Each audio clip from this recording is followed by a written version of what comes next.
세상에 나쁜 사람은 없다고 믿었던 순진무구한 시절이 있었습니다. 좀 어리숙하기도 했고 어리버리하기도 했죠. 사람을 너무 잘 믿어서 탈이었던 저. 그래서인지 가족들도 친구들도 저를 많이 걱정했습니다. 하지만 이제는 압니다. 사람 속은 아무도 모른다는 걸요. 그리고 가장 가까운 사람이 가장 무서운 적이 될 수 있다는 걸요. 제 경험으로 뼈저리게 깨닫게 된 것 같네요. 저는 이제 막 30이 된 여자입니다. 어린 나이지만 일찍이 돌싱이 되었어요. 7살 연상의 남편 조우식과는 1년 반의 연애 끝에 결혼했습니다. 남편은 동네에서 꽤 입소문난 초밥집을 운영했어요. 큰 매장은 아니었지만 나름 동네에서 꾸준하게 인기 있는 로컬 맛집이었죠. 남편과 저는 그곳에서 처음 만났습니다. 제가 대학 졸업반 때 거기서 아르바이트를 했거든요. 저는 대학 졸업하고 나서 바로 취업을 할 생각은 아니었고 다른 나라로 배낭여행을 갔다 온 다음 취업을 한 생각이었습니다. 1년 정도 바짝 돈을 번 다음 배낭여행을 가려고 했죠. 여행 가서 앞으로 어떻게 살 건지 생각도 해보고 저 자신도 좀 돌아보고 그런 시간을 가지고 싶었거든요. 하지만 주변에선 저보고 철딱선이 없다고도 하더군요. 취업에는 나이가 정말 중요한데 남들 취업 준비할 때 팔자 좋게 배낭여행이 말이 되겠냐고요. 하지만 남들이 뭐라든 그게 뭐가 중요할까 싶었습니다. 그리고 저에겐 배낭여행이 제 버킷리스트 중 하나이기도 했죠. 그렇게 저는 대학 졸업 후 아르바이트를 먼저 구하기로 했습니다. 공부방 아르바이트도 파트타임으로 했는데 저녁에는 시간이 남았어요. 그래서 저녁 시간에 맞는 아르바이트를 구했는데 그때 마침 그 초밥집 구인 공고가 떴더군요. 저도 몇 번 갔던 동네 초밥집이었기에 친근했습니다. 그렇게 저는 그 초밥집에 아르바이트 이력서를 넣었고 일을 하게 되었어요. 초밥집 사장님은 생각보다 나이가 젊었습니다. 저랑은 6살 차이가 났어요. 사장님은 인상도 서글서글했고 성격도 좋았습니다. 다정다감하고 말도 정말 좋게 하는 편이었죠. 성격이 워낙 좋다 보니 손님들한테도 잘하는 것 같았습니다. 그게 그 가게가 인기 있는 이유 중 하나기도 했고요. 그리고 저희 가게에는 여자 손님들이 유난히 많았습니다. 사장님이 인상도 좋고 친절하다 보니 자연스레 여자 손님들도 많아진 것 같더라고요. 저도 처음에는 단순한 사장과 직원의 관계였지만 서로 언젠가부터 마음이 통하기 시작했습니다. 정이 싹 튼 것 같아요. 그러다가 나중엔 서로 사귀게 되었습니다. 그 초밥집에서 아르바이트를 한 지 3개월 만의 일이었어요. 남자친구가 된 그는 하얀 조리복을 입고 날카로운 눈빛으로 생선을 손질하다가도 저를 보면 환하게 웃어주기도 했습니다. 저는 그에게 푹 빠졌고 너무 행복하고 좋았습니다. 게다가 늘 가장 신선하고 맛있는 부위는 제 입에 먼저 넣어주기도 했어요. 그의 야무진 손끝에서 만들어지는 초밥처럼 우리의 사이도 완벽할 거라고 생각했습니다. 그 남자는 저에게 결혼을 하자고 했는데 그 남자에게 얼마나 푹 빠졌는지 원래 계획했던 배낭여행이고 뭐고 그냥 결혼을 하고 싶더라고요. 배낭여행보다 이 남자랑 결혼해서 알콩달콩 사는 것이 저한테는 더 행복한 일일 거라고 생각이 들었거든요. 그래서 프로포즈에 승낙을 했습니다. 그래서 그 남자와 저는 만난 지 8개월도 안 돼서 결혼까지 하게 된 거였어요. 결혼 후 저는 가게 홀 매니저를 자처하며 남편의 가게 일을 도왔습니다. 부부 합심해서 일하니 가게는 더욱 잘 됐던 것 같아요. 그 무렵 저희 가게에는 최민영이라는 아르바이트생이 들어왔습니다. 나이는 23 정도였어요. 처음 면접을 보러 왔을 때 화장기 없는 수수한 얼굴임에도 가방은 명품 가방이라서 좀 특이하다는 생각이 들었습니다. 그런데 그런 걸 안 좋게 보진 않았어요. 저도 그렇지만 요즘 사람들 패션에 관심 많고 명품 같은 것도 좋아하니까요. 민영 씨는 아르바이트 경험이 많았습니다. 대학교 다니면서 내내 아르바이트를 했고 한 번 다니면 1년, 2년 오래 다녔다고 하더라고요. 취업 준비를 하면서 돈이 필요해서 아르바이트를 한다고 했습니다. 자기는 뭐든지 다 잘한다고 당당하게 말했는데 그냥 한눈에 봐도 야무질 것 같더라고요. 그렇게 민영 씨를 채용했습니다. 본인이 호언장담한 대로 민영이는 정말 씩씩하고 일도 야무지게 잘하더라고요. 아르바이트를 많이 했다더니 경력직 무시 못하겠더군요. 얼마나 손이 빠르고 야물딱진지 실수하는 법도 거의 없고 손님들에게도 친절했습니다. 당연히 가게 업주 입장에서 너무너무 고마운 직원이었죠. 기껏 뽑아놔도 근무 태만에 마음대로 빠지거나 연락 두절되고 실수투성이인 직원들도 많은데 민영이는 일당백이었으니 저도 남편도 너무 고맙고 놓치기 싫은 직원이었습니다. 저랑도 엄청 친하게 지내서 나중에는 언니 동생하며 지낼 정도였어요. 민영아, 너 진짜 손끝 야무지고 일도 잘한다. 나중에 너 뽑는 회사는 진짜 직원 잘 뽑은 거야. 아, 진짜요, 언니? 말이라도 그렇게 해주니 너무 고마워요. 에이, 진짜로. 근데 그러면 뭐해요? 연락도 안 오는데. 요즘도 이력서 많이 넣어? 네. 근데 스펙이 별로라서 그런지 연락도 잘 안 오네요. 너무 스트레스 받아요. 참, 인재를 못 알아본다. 하나를 보면 열을 난다고. 너 사무직 일도 진짜 야무지게 잘할 것 같은데. 그쵸. 자신 있는데 안 뽑아주네요. 대학교가 구려서 그런가? 아니면 영어 점수가 낮아서 그런가? 언젠가는 너 알아봐주는 좋은 회사가 나타날 거야. 고마워요, 언니. 진짜 힘든다. 그렇게 저랑 민영이는 사이좋게 잘 지냈습니다. 나중에는 아르바이트 마치고 둘이서 술도 한 잔씩 할 정도로 가까워졌죠. 어느 날 민영이가 저에게 묻더군요. 언니, 사장님이랑 결혼해서 행복해요? 좋아. 행복해. 언니 전에 대학 졸업하고 배낭여행 가고 싶었는데 그냥 안 가고 결혼했다고 했잖아요. 맞아. 후회 안 돼요? 게다가 언니는 학교도 좋은 데 나왔잖아요. 사실 마음만 먹으면 배낭여행 갔다 오고도 얼마든지 좋은 회사 들어갈 수 있었을 텐데. 저는 웃었습니다. 대신 사랑하는 사람을 얻었잖아. 내가 막 나이가 많은 건 아닌데 지금까지 살아보니까 뭘 하나 얻으려면 또 포기하는 게 있어야 되더라고. 지금 행복하고 좋으니까 괜찮아. 아, 진짜요? 언니 진짜 사장님 많이 사랑하나 보다. 그럼 우리 아직 결혼한 지 3년밖에 안 됐는데 완전 신혼이잖아. 그쵸.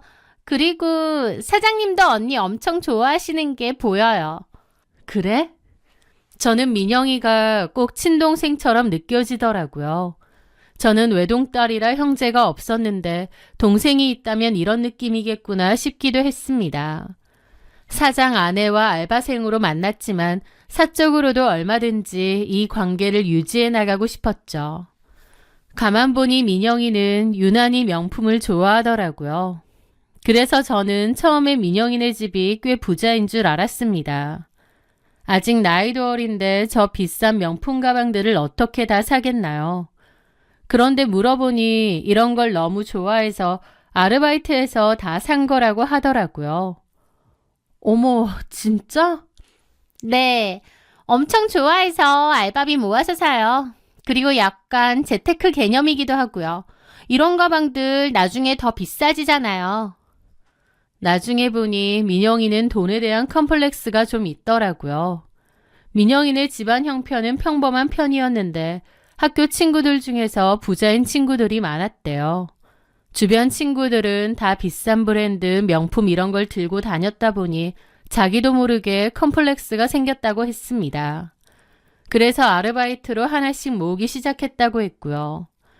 저는 민영이가 취업 준비 전에 생활비가 필요해서 그런 줄 알았는데 그건 아니었던 거죠.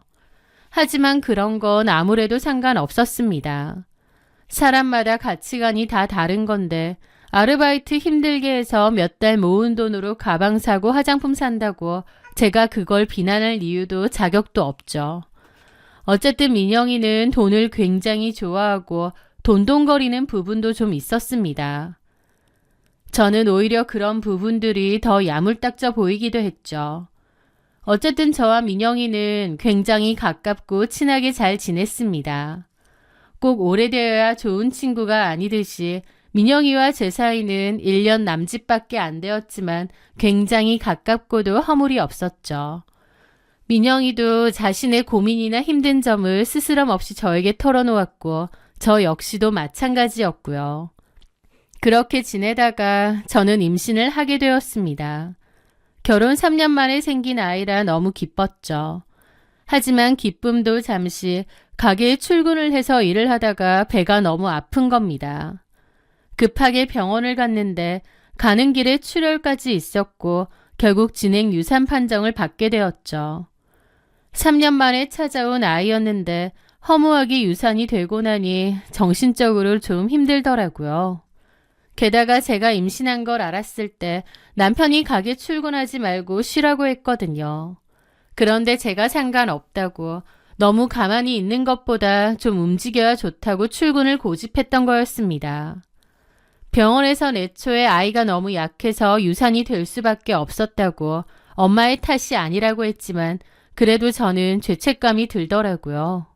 내 고집 때문에 아이가 유산이 된 건 아닐까라는 생각 때문에요. 그 후 남편은 저보고 당분간 출근은 하지 말고 집에서 좀 쉬라고 했습니다. 그 사실을 알게 된 민영이도 울먹이며 저를 위로했고 민영이도 당분간은 집에서 푹 쉬라고 하더라고요. 저도 이제는 제 고집 부리지 말고 남편이 하라는 대로 해야겠다는 생각에 그로부터 한두 달 정도 쉬기로 했습니다. 하지만 가게에 매일 출근을 하다가 집에만 있으니 오히려 심심하고 좀이 쑤시기도 하더라고요. 이게 쉬는 게 맞나 싶기도 했지만 어쨌든 유산도 출산이랑 비슷하다고 하니 푹 쉬기는 해야 했습니다. 저는 쉬는 동안 집안일도 하고 친정도 다녀오고 친구들도 만나면서 나름 저만의 시간을 보내고 있을 때였죠. 그런데 어느 날이었습니다. 남편이 친구들과 오랜만에 만나고 온다고 했는데 12시가 다 되어갈 때까지 연락이 없더군요. 제가 전화해도 안 받고요. 뭐지? 생각하던 차에 남편이 술에 잔뜩 취해 집으로 들어왔습니다. 얼마나 취했는지 몸도 못 가누고 그냥 거실에 뻗어 자더라고요. 남편을 들어보려 했지만 너무 무거웠기에 양말만 벗기고 겉옷만 벗겨주려 했습니다. 그런데 겉옷을 확 벗기는 그 순간 여자 향수 냄새가 확 끼치는 거예요. 어디서 맡아본 적이 있는 것 같은 엄청 익숙한 향인데 분명 여자 향수 냄새였죠. 뭐지? 친구들이랑 당구 치고 온댔는데 왜 여자 향수 냄새가 나지? 뭔가 이상하더라고요. 별거 아닌 상황일 수도 있겠지만 말로 설명하기 힘든 여자의 직감이 있었습니다. 저는 남편이 혹시 라는 생각에 핸드폰을 찾아봤는데 폰이 안 보이는 거예요. 뭐지 생각하며 더듬어 봤지만 없더군요. 설마 잃어버렸나 생각하며 일단은 놔뒀습니다. 그리고 다음날 말했더니 차 안에 두고 온 모양이라고 하더라고요. 저는 전날 그 여자 향수 냄새를 물어볼까 하다가 그냥 말았습니다. 내 착각이겠지 하고 말았던 거죠. 그런데 그 일이 있고 얼마 뒤였습니다. 남편 휴대폰이 있어서 별 생각 없이 화면을 톡 눌렀는데 순간 무슨 채팅화면 같은 게 뜨는 거예요.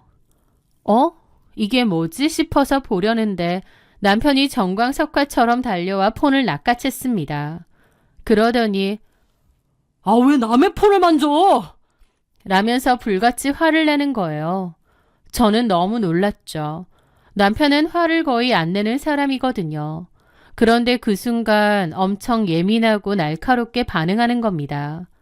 제가 놀라서 보니까 그제야 당황했는지 웃더라고요.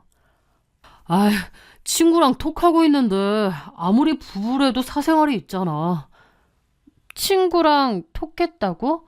카톡창이 아니던데? 아, 이거 카톡 대화방마다 배경 바꿀 수 있잖아. 어디 봐. 누구랑 대화했는데. 아, 왜 그래? 카톡 대화방 아니었는데? 그 말에 남편은 표정을 싹 굳히더라고요. 아무리 그래도 폰을 달라고 하는 건 좀 아니지 않나? 뭐가? 나 의심하는 거야, 지금? 아니, 그게 아니라 지금 잠깐 봤지만 딱 봐도 카톡방 아니었는데. 아, 그러니까 지금 나 의심하냐고. 그러면서 막 인상을 쓰고 섭섭하다는 듯 저를 보는 겁니다. 저도 좀 당황했죠. 아니, 자기야말로 왜 그래? 어떻게 폰을 막 보자고 해. 아무리 부부라도 그건 좀 아니지. 입장 바꿔서 나도 당신한테 폰 보자느니 그런 소리 안 하잖아. 난 봐도 돼. 난 안 돼. 그리고 그건 아닌 것 같아. 그게 더 이상하더라고요. 뭐 숨기는 거 있어? 그게 아니라면 왜 못 보여줘? 아, 진짜. 아, 봐라, 봐. 그러면서 제 옆으로 폰을 툭 던지는 겁니다. 봐. 뭐가 그렇게 의심스러운지 모르겠는데 한번 봐봐. 아니, 왜 이렇게 예민하게 나와? 뭘 예민해. 사람 의심하는데 그럼 기분 좋아?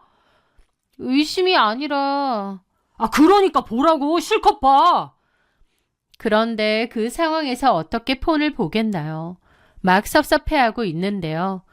저는 결국 폰을 보지 않고 다시 건넸습니다. 아, 됐어. 자, 도로 들고 가. 남편은 그제야 저를 흘겨보더니 자기야, 괜한 의심하지 말자. 서로 싸움밖에 더 돼? 그러더니 폰을 들고 가더라고요. 저는 그 모습을 보면서 오히려 아, 뭔가 있구나 확신이 들었습니다. 방귀 낀 놈이 성낸다고 딱 남편 하는 짓이 그랬거든요. 불안한 마음에 잠을 설치던 저는 결국 제가 세상에서 가장 믿을 사람 민영이에게 SOS를 쳤습니다. 게다가 민영이는 남편의 일거수일투족을 가장 가까이서 보는 사람이었으니까요. 저는 민영이에게 연락을 했고 근처 카페로 불러내 넌지시 물었습니다. 민영아, 언니가 너한테 좀 물어볼 게 있는데 말이야. 뭔데요? 혹시 가게에서 사장님 좀 이상하지 않니? 여자 손님이랑 친하게 지낸다거나 가게에서도 폰만 본다거나 아니면 가게로 어떤 여자가 찾아온다던가. 사장님이요? 아니요. 평소랑 똑같은데. 왜요? 아무래도 뭔가 여자가 있는 것 같기도 해서. 민영이는 말도 안 되는 소리를 들었다는 듯 황당한 표정을 짓더라고요. 에이, 무슨요? 사장님이 그런 게 어딨어요. 그리고 사장님이 언니를 얼마나 끔찍하게 생각하시는데 무슨 여자요? 정말? 그럼요. 가게에서도 언니 자랑만 하시는데요. 우리 지연이 고생 안 시키려면 내가 돈 많이 벌어야 한다. 지연이 보고 싶다. 뭐 그런 말을 입에 달고 사신다니까요. 무슨 여자예요. 그냥 기본 성격이 친절하신 것뿐이지 그런 낌새 전혀 없었는데요. 민영이가 정색을 하고 그렇게 말을 하더라고요. 아, 내가 오해했나 싶기도 한 겁니다. 네가 볼 땐 전혀 그런 거 아니라는 거지? 당연하죠. 그리고 사장님이 언니 이렇게 생각하는 거 알면 너무 섭섭할 것 같아요. 그 말에 저는 좀 부끄러워지더라고요. 민영이는 남편의 친동생이라도 된 것 마냥 열심히 남편을 옹호했습니다. 제 생각엔 언니가 아이 유산되고 나서 좀 예민해지신 것 같아요. 제가 볼 땐 그런 거 전혀 아니니까 걱정 마세요. 그리고 앞으로도 눈에 불을 켜고 감시 잘할게요. 저만 믿으세요, 언니. 민영이의 저 확신에 찬 눈빛과 태도에 제 의심은 눈 녹듯 사라졌습니다. 오히려 남편을 의심한 제 자신이 한심하고 미안하게 느껴졌죠. 그래, 민영이가 하루 종일 옆에서 보는데 민영이가 없다면 없는 거겠지 싶었고 얼마 전 폰을 보자고 했을 때 남편이 그토록 화를 냈던 것도 이해가 됐습니다. 저 같아도 딴짓하는 거 없이 열심히 일만 하고 사는데 남편이 저를 의심한다면 진짜 억울하고 화날 것 같거든요. 남편에 대한 미안함과 고마움이 밀려오더라고요. 그리고 민영이에게 이런 걸 물어본 것도 좀 미안하고 멋쩍어서 백화점에 들러 명품 립스틱과 립글로즈 세트도 하나 사서 선물해 주었습니다. 민영이는 갖고 싶었던 거라면서 너무 좋아하더라고요. 그때는 전혀 몰랐습니다. 그 해맑은 웃음 뒤에 저를 비웃고 있었을 줄은요. 얼마 후 민영이는 취업을 했습니다. 원하던 회사라고 했죠. 민영이는 이제 취업이 되었으니 아르바이트는 그만둬야 한다고 하더라고요. 저는 민영이의 취업을 제 일처럼 기뻐했고 송별회까지 거하게 해줬죠.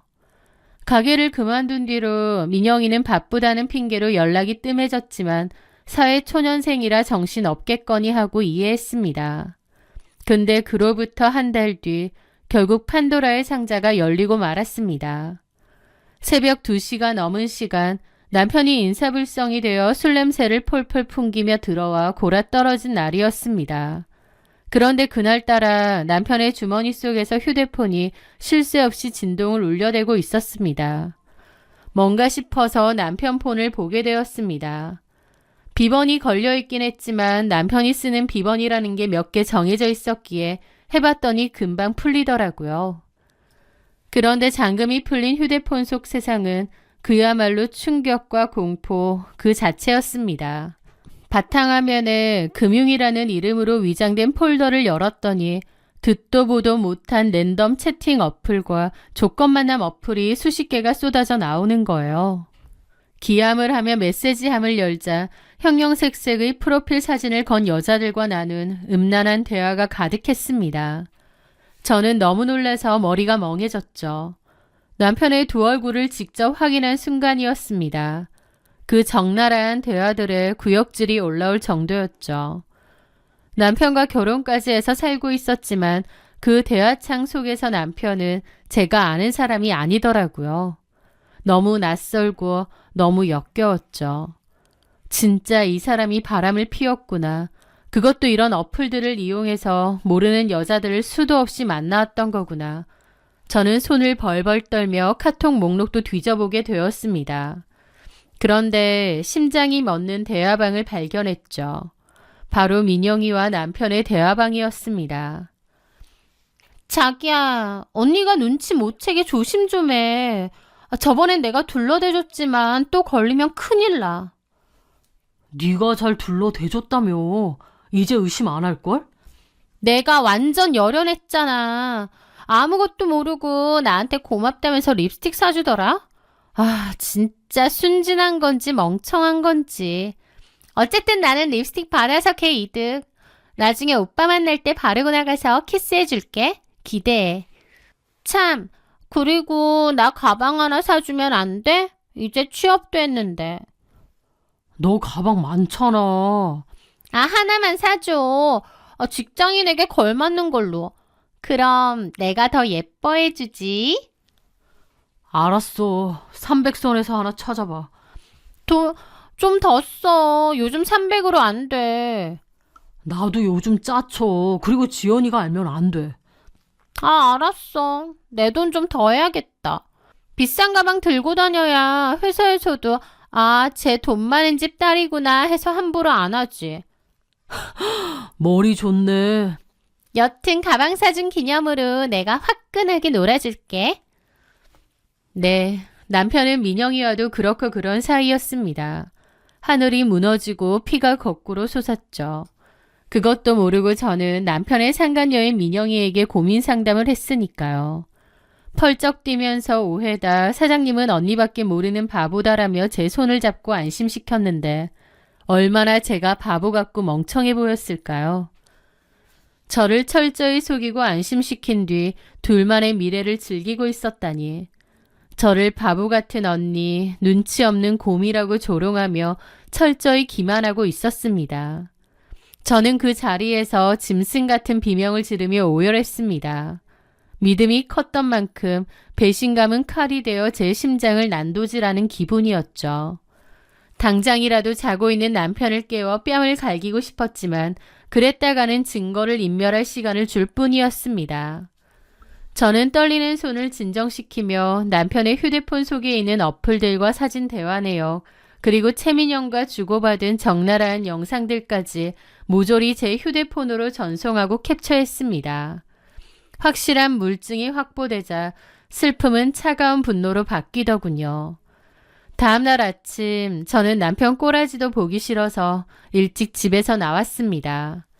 그리고 공원을 하염없이 몇 바퀴나 돌다가 변호사 사무실을 찾아봤어요. 그리고 한 곳에 상담을 하러 갔죠. 남편과 랜덤 채팅 속 신혼미상의 여자들, 그리고 제 뒤통수를 친 주범 최민영까지 모조리 상간녀 위자료 청구 소송을 제기하기로 했습니다. 그리고 남편이 출근한 틈을 타 집에서 제 짐을 갖고 나와버렸죠. 남편이 저에게 계속 연락했지만 저는 네가 최민영하고 불륜관계인 거 다 알고 있다. 이혼할 테니 그런 줄 알아라. 문자 한 통 보냈습니다. 남편은 뜻밖에도 제가 그런 문자를 보내도 아무 소리 없고 아무 반응도 없더라고요. 연락도 없고요. 그러다가 소장을 받고 나선 식겁했는지 그제야 연락이 오더군요. 기껏 한다는 말이 민영이가 먼저 꼬리를 쳤다면서 최민영에게 덮어 씌우는 겁니다. 그 많은 만남 어플 가입해서 모르는 여자들이랑 놀아났던 건 제가 모르는 줄 아는 것 같았습니다. 민영이랑의 관계만 들킨 줄 아는 건지 최민영한테 뒤집어 씌우면서 한 번만 봐달라는 겁니다. 제가 그런 위선적인 남편에게 해줄 말은 꺼지라는 것뿐이었죠. 네가 그토록 더럽고 추접스러운 인간인 줄 몰랐다고. 이혼해 줄 테니 앞으로 너랑 똑같은 더러운 여자들 만나서 실컷 뒹굴고 살라고요. 그리고 최민영도 예외는 없었습니다. 민영이 급여에 가압류를 걸었거든요. 법원에서 보낸 가압류 통지서가 최민영이 다니는 회사 경영지원팀으로 날아간 모양이었죠. 그 효과는 생각보다 빨리 그리고 확실하게 나타났습니다. 며칠 뒤 민영이에게서 전화가 걸려왔습니다. 수화기 너머의 목소리는 악에 받쳐 찢어질 듯 했습니다. 왜 회사로 가압류를 걸었느냐고요. 아마 회사의 소문이 쫙 다 난 모양이더라고요. 신입사원이 전 아르바이트 사장하고 바람피워서 그 와이프가 소송과 가압류를 회사로 걸었다고요. 자기가 그 회사 어떻게 들어갔는데 이럴 수가 있느냐며 엉엉 우는 겁니다. 저는 차갑게 대꾸했죠. 넌 진짜 양심이란 게 없나 보구나. 내 앞에선 친한 동생인 척 뒤에서는 내 남편이랑 뒹굴었지. 나 니들 그런 관계인 거 알았을 때 숨도 못 쉬게 힘들었어. 남의 눈에 피눈물 나게 했으면 네 눈엔 피고름 정도는 흘려야 되는 거 아니겠어? 이 나쁜 년아? 언니, 제가 잘못했어요. 그러니까 사실 아니라고 좀 해줘요. 내가 그 회사를 계속 다녀야 위자료도 줄 거 아니에요. 놀고 있네. 내가 지금 네 생각해서 너 도와주게 생겼니? 사장님이 먼저 들이댔어요. 명품 가방으로 저한테 들이대고 접근했다고요. 최민영도 제 남편이 먼저 꼬셨다고 하더라고요. 아주 둘이 하는 짓이 똑같았죠. 야, 너 무슨 어린애야? 사탕 하나 과자 하나 사준다면 좋다고 쫓아다니는 어린애냐고. 아니다. 요즘은 어린애들도 그런 짓 안 해. 야물딱지고 똑똑한 애인 줄 알았는데 고작 명품 가방과 화장품에 넘어갈 정도로 값싼 인간이었구나 너는. 뭐라고요? 너나 내 남편 놈이나 진짜 반전 그 자체다. 이렇게 밑바닥인 줄 몰랐네. 다시는 연락하지 마. 그리고 마지막 정으로 충고하는데 인생 그따위로 살지 마. 명품 가방이고 뭐고 그런 거에 값싸게 놀아나고 사람 배신 때리지 말라고. 백날 그 비싼 가방 들고 다니면 뭐하니? 속은 텅텅 빈 거지면서. 참 너야말로 우습다. 그렇게 전화를 끊었고 그게 마지막 통화였습니다. 최민영은 회사 측의 권고사직 압박을 견디지 못하고 결국 그만둔 모양이더라고요. 그 회사 들어가려고 노력한 걸 알았기에 그 말로가 더 우스웠습니다. 지는 다른 사람 배신하고 뒤통수 치고 행복할 줄 알았다는 게 어이가 없었죠. 남편은 어떻게 되었냐고요? 저는 지역 맘카페와 SNS에 공익 목적임을 명시하고 사실을 알렸습니다. 감정적인 비방을 빼고 오직 팩트만 나열했죠. 남편 초밥집에 위생 실태 고발한다면서 브레이크 타임에 식자재 창고에서 알바생과 부적절한 행위를 일삼았다는 것을요. 그런 더러운 손으로 초밥을 쥐었다는 소름 끼친다는 말과 함께요. 최민영과 남편의 카톡 대화에서 그런 대화 사진도 있었기에 같이 첨부했죠. 당연히 글은 삽시간에 퍼졌습니다. 꾸준하게 잘 되던 가게였는데 그 일로 사람들 입에 오르내리고 손님들도 대거 끊겼죠. 신선함이 생명인 초밥가게인데 거기서 사장이 불륜관계의 알바생과 뒹굴었다면 누가 그런 데를 가고 싶겠나요? 그토록 바쁘던 남편의 가게는 손님이 다 빠져나가 텅 비어버리고 지나가는 사람들이 다 손가락질을 했다고 하더라고요. 남편은 그 후 무기한 임시유업을 내걸었고요. 아마 다시 열기는 힘들 겁니다. 모든 소송이 끝나고 두 사람에게서 위자료까지 다 받아냈습니다. 그리고 저는 원래 저의 버킷리스트였던 여행을 떠나기로 했습니다. 여행 계획을 짜고 필요한 것들 준비를 하다 보니 시간도 빨리 가고 잡생각도 덜 들더라고요. 그리고 저는 미련 없이 비행기에 몸을 실었고 여행을 떠났습니다. 낯선 이국 땅을 다니면서 심란하고 힘들었던 마음들이 좀 리프레시 되는 기분이더라고요. 아, 그때 남편하고 그토록 성급한 결혼을 할 게 아니라 이렇게 나를 위한 여행을 갔어야 되는구나. 그리고 나와 내 인생에 대해서 진지하게 고민하는 시간을 가졌어야 했구나. 그런 생각이 많이 들더라고요. 그 여행에서의 시간들은 저에게 참 소중한 시간들이었습니다. 소송으로 지지고 볶던 그 환경을 벗어나 넓은 세상을 마주하니까 제가 갖고 있던 그 고민들이 다 먼지처럼 작고 아무렇지 않게 느껴지는 걸 경험했거든요. 앞으로 다시 살아가야 할 의지도 생기고요. 그렇게 2달여간의 여행에서 돌아왔습니다. 그 사이에 저는 많이 성숙해지고 또 마음가짐도 새로워진 것 같더라고요. 믿었던 도끼에 발등이 찍혀 뼈가 부러지는 고통은 쉽게 잊히지 않을 겁니다. 아직도 사람을 믿는 게 두려워질 때도 있고요. 하지만 부러진 뼈가 붙으면 더 단단해지듯 그 고통 덕분에 단단한 새살과 새뼈를 얻었다고 생각합니다. 이제는 예전처럼 사람을 맹목적으로 믿지는 않을 겁니다. 겉모습에 현혹되지도 않을 거고요. 오직 저 자신을 가장 먼저 사랑하고 아끼고 내가 원하는 것을 바라보며 살려고 합니다. 제 사연 들어주셔서 감사합니다.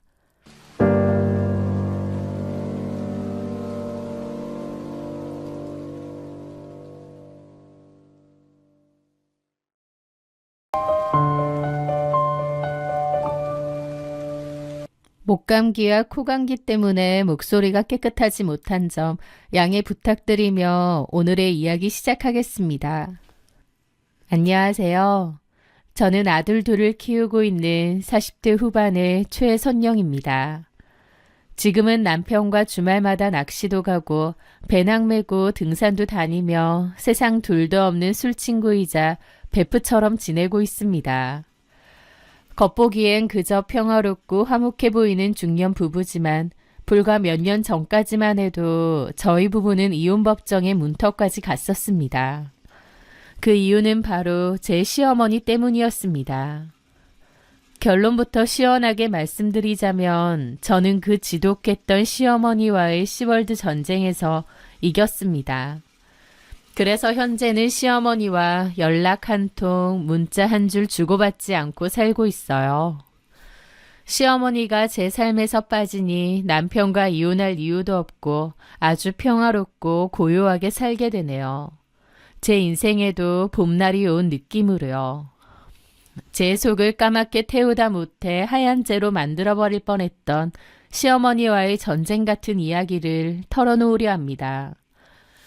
사실 결혼 준비를 했던 시절부터 어느 정도 이런 전쟁이 예견되어 있었던 것 같아요. 남편의 본가는 경기도 외곽의 소도시였고 어머님은 그곳에서 오랫동안 장사를 하신 분이었습니다. 결혼 인사를 드리러 처음 내려갔던 날 어머님의 눈빛을 아직도 잊을 수가 없습니다. 며느리 될 사람이 와서 반가운 게 아니라 마치 내 아들 뺏으러온 여우를 감별하겠다는 듯한 매서운 눈빛으로 저를 위아래 훑어보셨거든요. 식사 자리에서 시어머니는 대뜸 예비 며느리인 저에게 물으셨습니다. 그래, 너는 우리 민중이랑 결혼하면 어떻게 내조할 생각이니? 저도 똑같이 맞벌이로 일하고 있는데 저한테 어떻게 남편을 내조할 건지 물어보시더라고요. 사실 인사드리러 가는 자리에서 이런 말을 대놓고 물어보는 분이 다 있구나 싶어 좀 당황스러웠지만 그래도 웃으며 대답했습니다. 아, 서로 돕고 의지하면서 친구처럼 잘 살려고 합니다. 그러자 시어머니의 미간이 확 찌푸려지더군요. 본인이 원하는 대답이 아니었던 거죠. 그리고는 밥숟가락을 탁 내려놓으며 말씀하셨습니다. 나는 말이다. 나중에 늙어서 힘없어져도 요양원 같은데 안 간다. 무조건 우리 민중이랑 같이 살 거야. 그 말에 저는 좀 당황스럽더라고요. 시종일관 저한테 무슨 빚받으러 온 빚쟁이처럼 구시는 거예요. 그 모습에 제 남편도 제 눈치를 보면서 장난치듯이 그러더라고요. 아, 엄마, 무슨 소리야. 요즘 세상에. 난 엄마랑 안 살아. 우리끼리 살 거야. 남편 딴에는 저를 감싸준답시고 혹은 분위기를 풀려고 한 말인 것 같기도 했지만 눈치 없는 소리라 오히려 화근이었습니다. 그런 소리를 한 건 아들인데도 그 말을 듣자마자 어머님의 얼굴이 불그락 푸르락해지더니 저를 쏘아보시는 거예요. 말은 아들한테 따졌지만 눈은 저를 노려보고 있었죠. 기가 막혀서 아들놈 키워봤자 소용없다더니 아직 장가도 안 간 놈이 벌써부터 지 마누라 눈치 보면서 애미를 고려장 지내려 드네. 아, 고려장이라니. 엄마는 말씀도. 요즘 요양시설 얼마나 잘 되어 있는데. 뭐가 어째? 참. 그러더니 저한테 그러시는 거예요. 너 뒤에서 내 아들한테 절대 시부모 안 모신다고 하라고 시켰니? 황당하더라고요.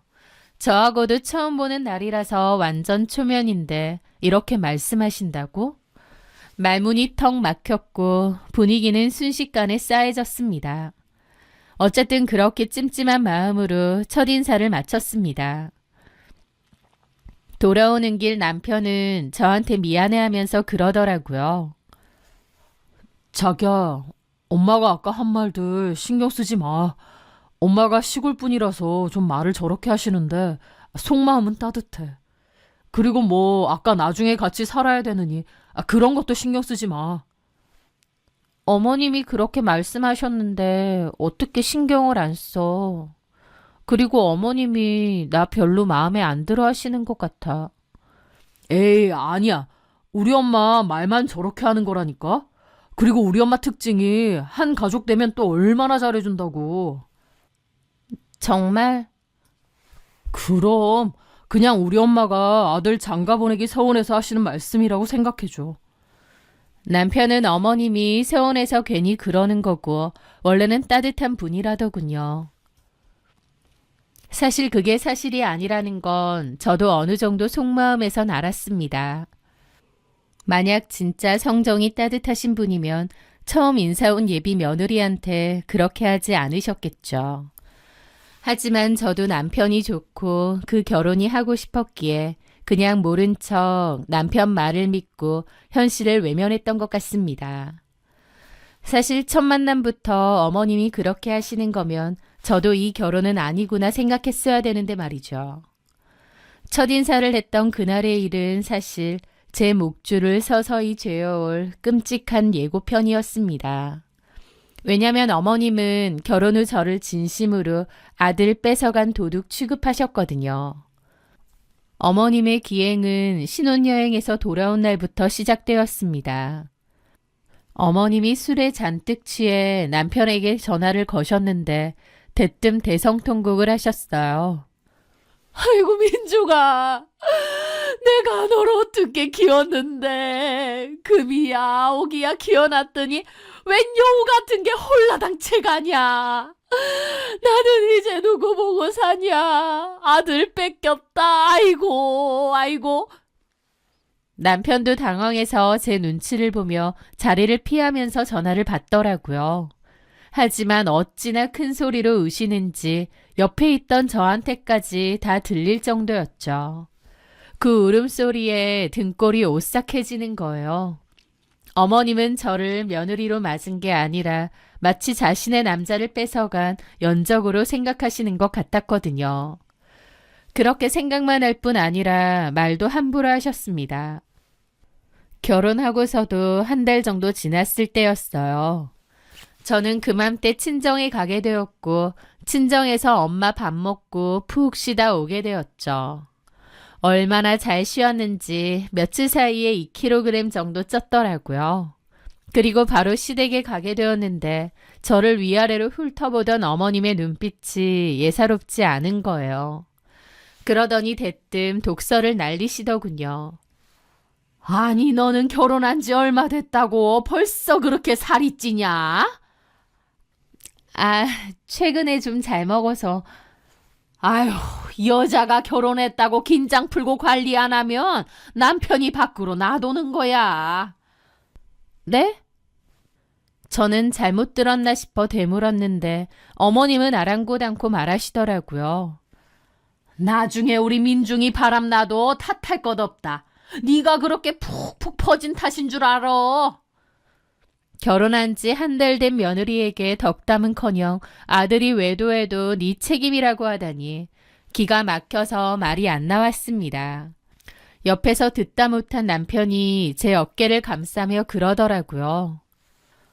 엄마, 무슨 말을 그렇게 험하게 해. 선영이 지금 딱 좋아. 보기만 좋구만 왜 그래? 그러자 어머님의 눈빛이 순식간에 도끼눈으로 변했습니다. 질투심이 활활 타오르는 게 보일 정도였죠.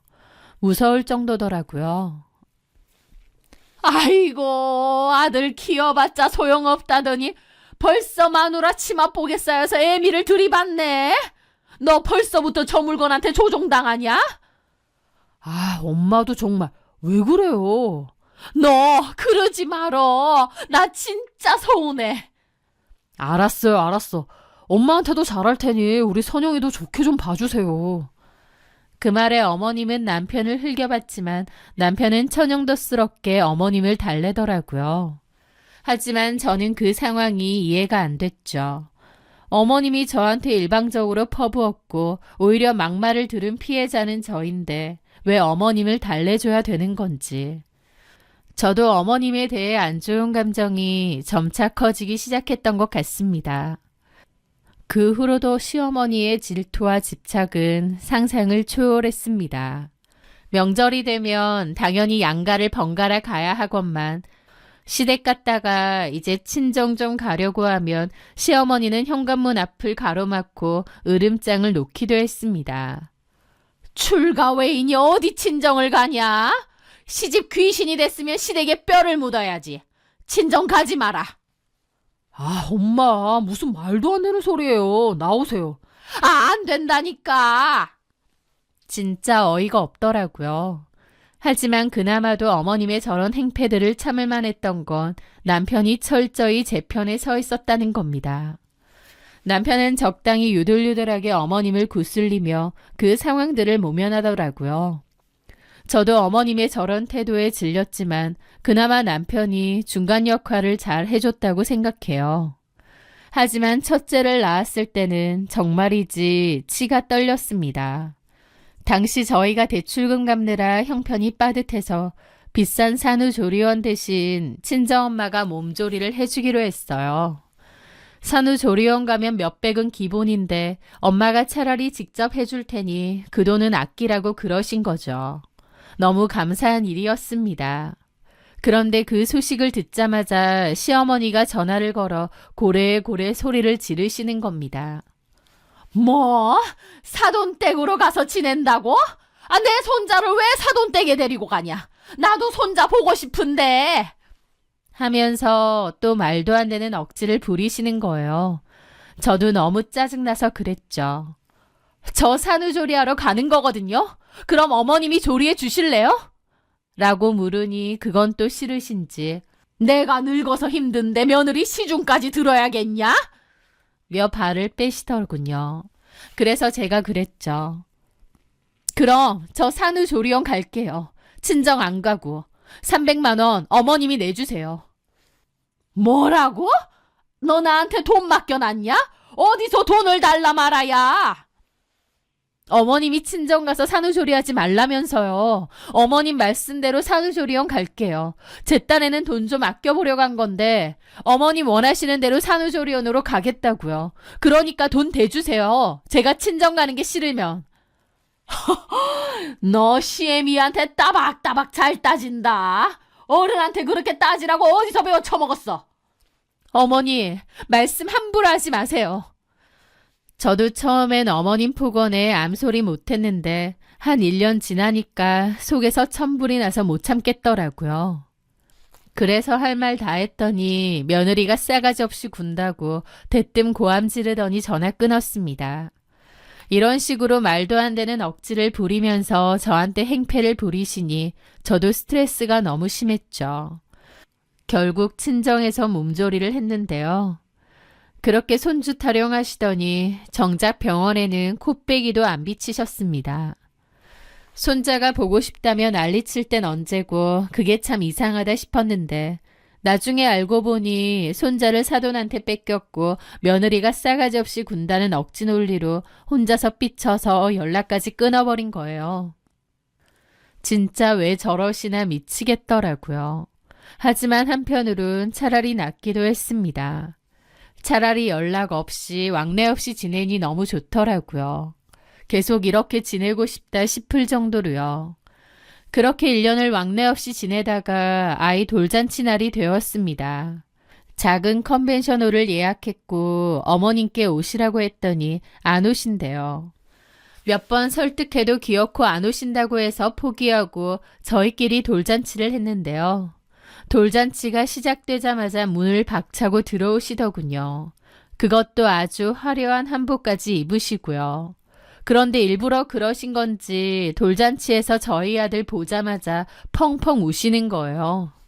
누가 보면 6.25 전쟁 때 헤어진 이산가족을 상봉하는 줄 알겠더라고요. 아이고 내 새끼.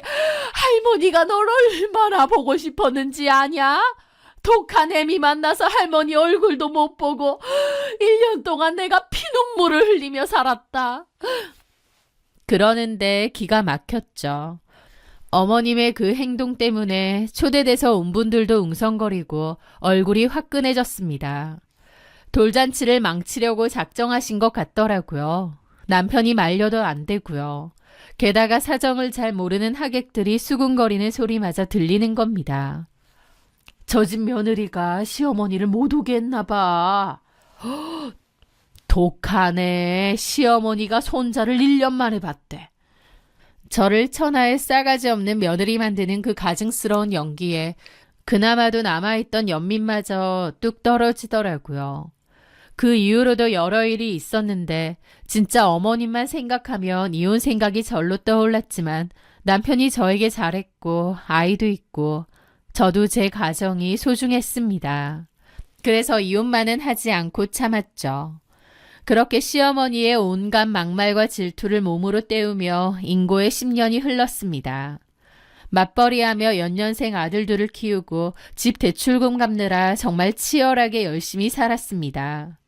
그러다 보니 어느덧 아이들은 제 손이 덜 가는 나이가 되었고 숨만 쉬어도 나가던 돈들이 정리되면서 제게도 드디어 여유라는 게 찾아오더라고요. 주말이면 남편이 당신 그동안 고생했어 좀 쉬어라며 아이들을 데리고 캠핑을 가주었습니다. 남편의 배려 덕분에 저도 주말엔 푹 쉴 수 있었어요. 텅 빈 집, 고요한 거실, 그 시간에 밀린 잠도 실컷 자고 늦지막이 일어나 예쁜 카페에 가서 읽고 싶었던 책을 읽기도 했습니다. 그 평범한 시간이 저에게는 너무나도 소중한 휴식이었죠.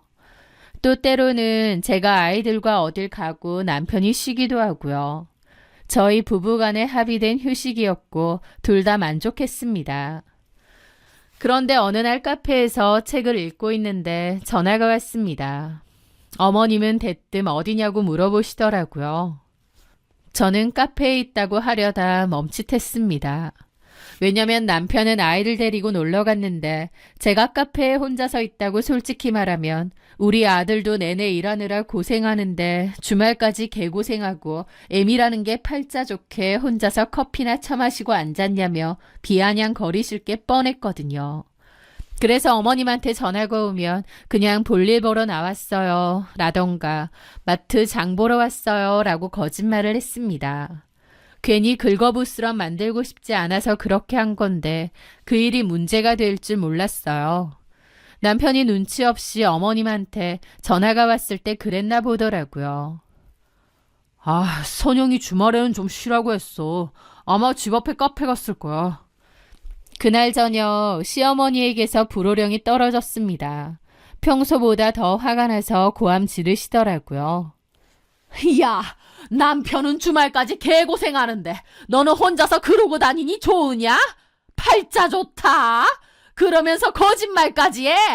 너 아주 천연덕스럽게 거짓말 잘한다. 어머님이 이러실 줄 알았으니 제가 거짓말을 했겠죠 라고 하고 싶었지만 말았습니다.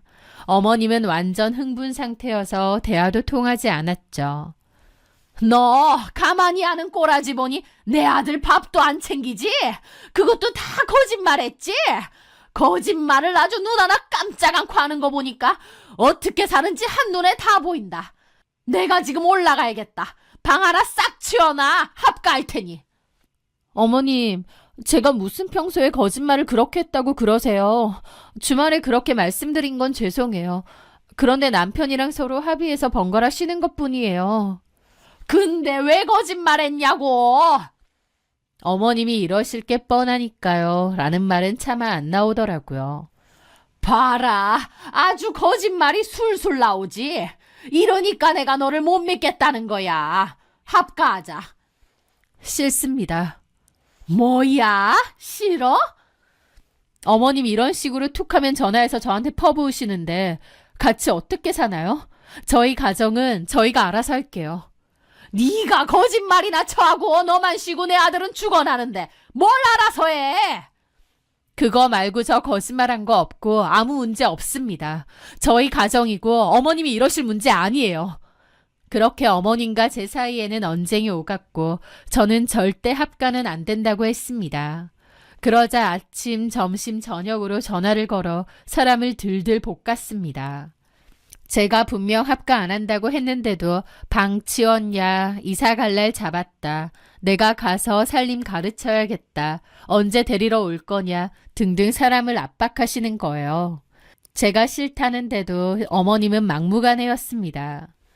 저는 어머님 때문에 극도의 스트레스를 받았고 고스란히 부부싸움으로 이어졌습니다. 처음엔 제 편을 들던 남편이었지만 나중엔 자기 엄마 편을 드는 거예요. 여보, 그냥 눈 딱 감고 모시고 오면 안 될까? 엄마가 나한테도 전화해서 맨날 펄쩍펄쩍 뛰셔.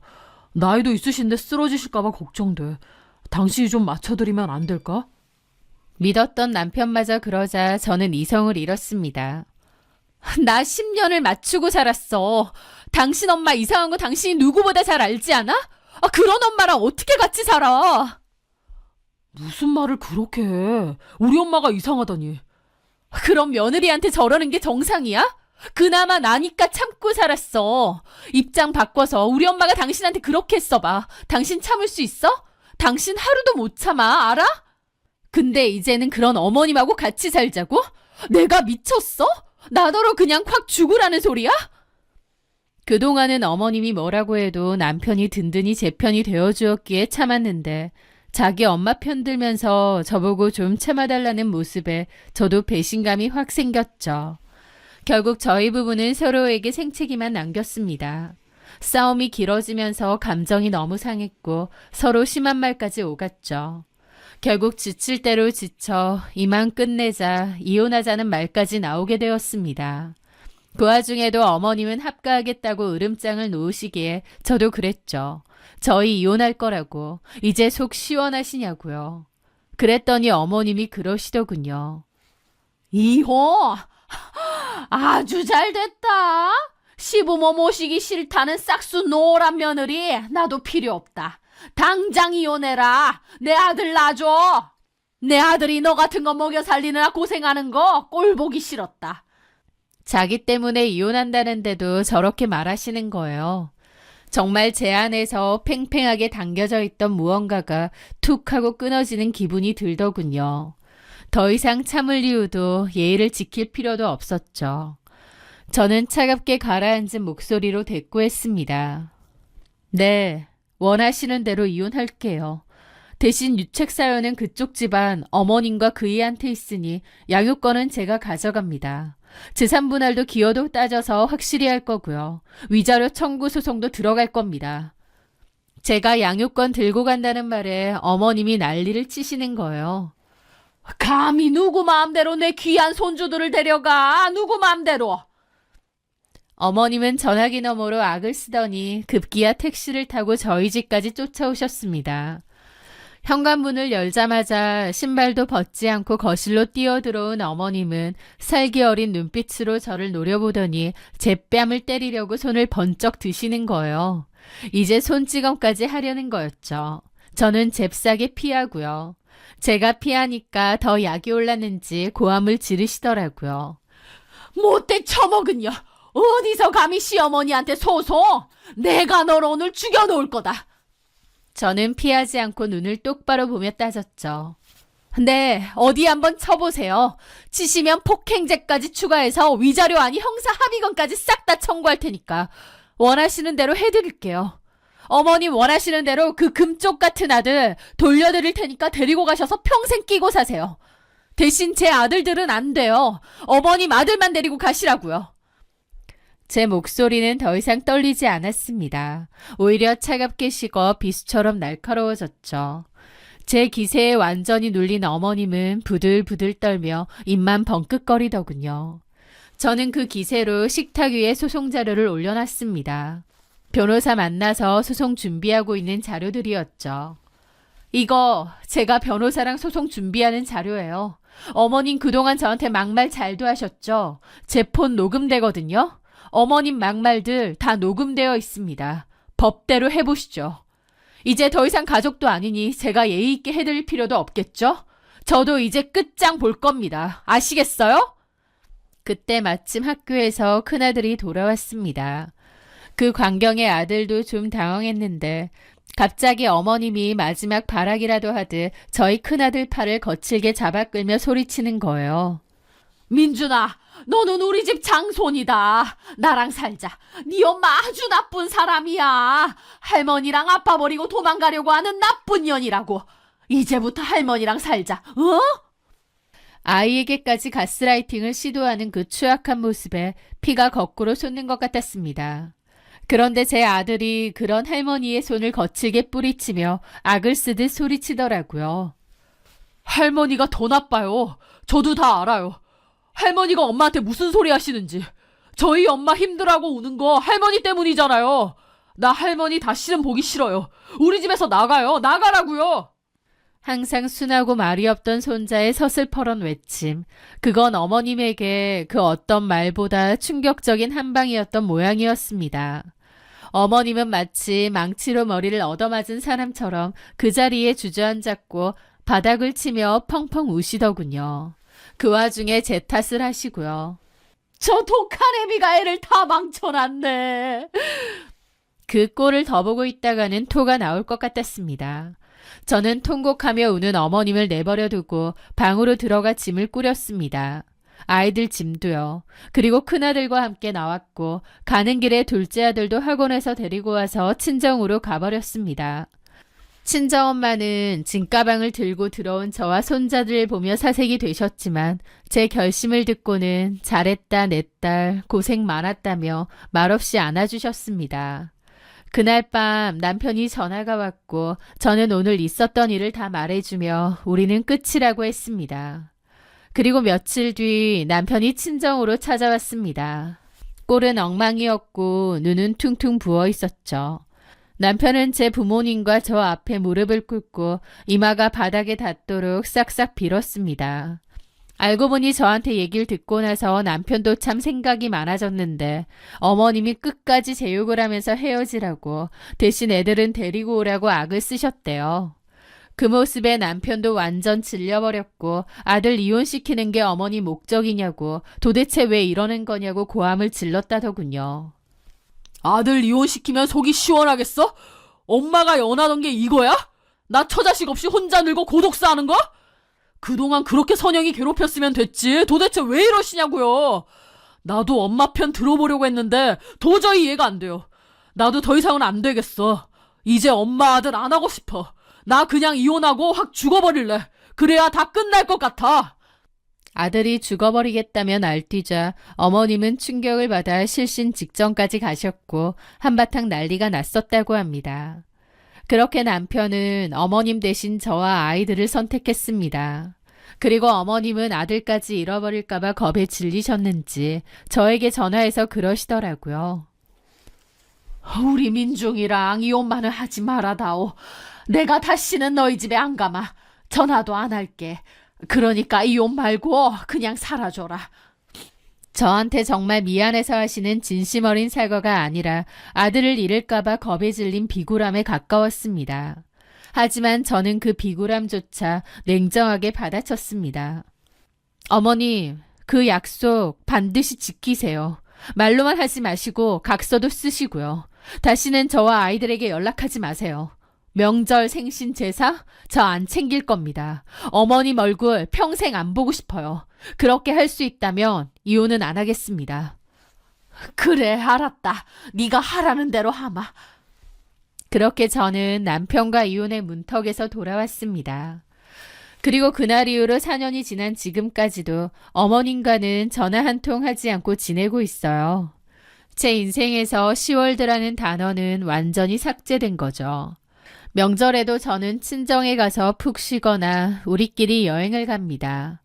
남편만 따로 어머님을 찾아뵙고요. 저는 안 가도 아이들은 할머니 보고 싶으면 보낼 수도 있는데 아이들도 제가 그동안 당한 거 다 봐왔기에 할머니라면 치를 떨어서 안 가고 싶답니다. 그동안의 고부 갈등으로 마음에 큰 흉터가 남았지만 그래서 지금의 평화가 더 크고 감사하게 느껴지네요. 누군가는 며느리가 너무 독하다고 할지도 모릅니다. 하지만 제가 당한 16년의 부당함과 고통은요. 며느리라고 마냥 참고 삭히고만 살아야 되는 거 아니잖아요. 참는 자에게 복이 오는 게 아니라 참는 자만 병을 얻는다는 걸 뼈저리게 느꼈습니다. 훗날 제가 시어머니가 된다면 저는 절대로 제 어머님 같은 시어머니는 되지 않겠다고 결심했습니다. 어머님과의 그 길고 긴 싸움이 끝이 난 후 제 가정을 지키고 살고 있습니다. 무지개를 보길 원한다면 내리는 비를 맞아야 된다는 말이 있더군요. 그동안 어머님과의 갈등 속에서 억센 비를 참 많이 맞았던 것 같은데 그래서 더욱 지금의 평온이 감사하고 행복한 것 같습니다. 어머님도 저를 원망만 마시고 본인의 행동을 좀 돌아보셨으면 좋겠네요. 지금까지 제 긴 이야기 들어주셔서 감사합니다.